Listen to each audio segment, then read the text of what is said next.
Ramai daripada kita akan melihat iklan di sosial media kita yang menawarkan tawaran untuk mengisi gas aircon kereta yang anda sudah tidak sejuk di waktu tengah hari. Ia membuatkan kita terfikir, apa maksud isi semula gas? Perlu ke? Adakah ia macam tukar minyak hitam kereta? Atau adakah aircon kereta kita perlu diisi semula? Atau ia hanyalah scam yang dibuat-buat oleh kedai servis aircon kereta kita?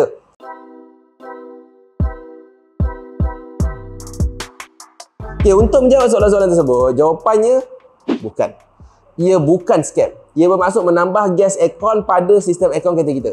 Jika refrigerant kereta kita sudah rendah sedikit daripada sepatutnya, ia perlu ditambah. Sama seperti minyak hitam kereta kita. Akan tetapi, jika ia terlalu sedikit, refrigerant yang ada dalam sistem perlu dikeluarkan sepenuhnya dan ditukar. Jika ada bocor, perlu diselesaikan. Proses mengeluarkan semua refrigerant dan menambah kembali gas mengikut spek kereta dipanggil recharging atau masukkan gas. Tak kisahlah anda yang mana satu, jika sistem kereta anda kehilangan refrigerant, ia adalah perkara yang buruk. R1T4A adalah gas aircon kereta kita. Gas ni boleh menyebabkan berlakunya pemanasan global. Jika anda nak keluarkan dan masukkan balik gas aircon kereta untuk selesaikan masalah aircon kereta anda, silalah pergi ke mana-mana bengkel aircon yang ada mesin seperti kat sebelah saya ni untuk mengeluarkan dan memasukkan gas semula. Anda boleh DIY sendiri, tak ada masalah. Cuma gas yang tu perlu dielakkan, dilepaskan pada udara luar.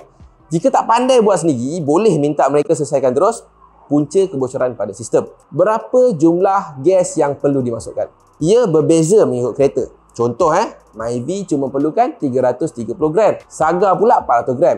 Exora yang besar tu 800 gram. Perasan tak saya sebut gram? Ya, kita perlu masukkan gas aircon menggunakan berat, bukan tekanan. Tekanan hanya boleh digunakan jika kita tahu tengok dan baca lembapan dan suhu ketika kita sedang masukkan gas.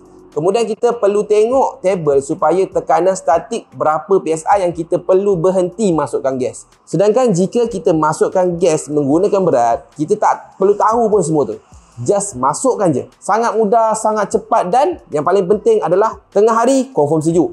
Tak menipu timbangan. Jadi setelah anda memahami kenapa kita perlu mempunyai gas yang mencukupi dalam sistem aircon kereta kita, harap ia dapat membantu anda faham jika ada masalah yang berlaku pada sistem anda. Dan jika anda nak tahu lebih mendalam mengenai aircon, belajarlah mengenai termodinamik. Dan jika ada kebocoran berlaku kepada sistem aircon kereta anda, pastikan tukar apa kawan-kawan? Tukar receiver dryer. Sekali, jangan tak tukar bila tukar komponen tersebut. Dan pastikan vacuum sehingga 15 hingga 30 minit untuk kereta kecil. Jangan lupa tekan butang subscribe dan tekan like. Tekan butang loceng supaya anda sentiasa dapat info terkini mengenai kereta dan ilmu kereta. Saya Afiq dan jumpa lagi di video yang akan datang.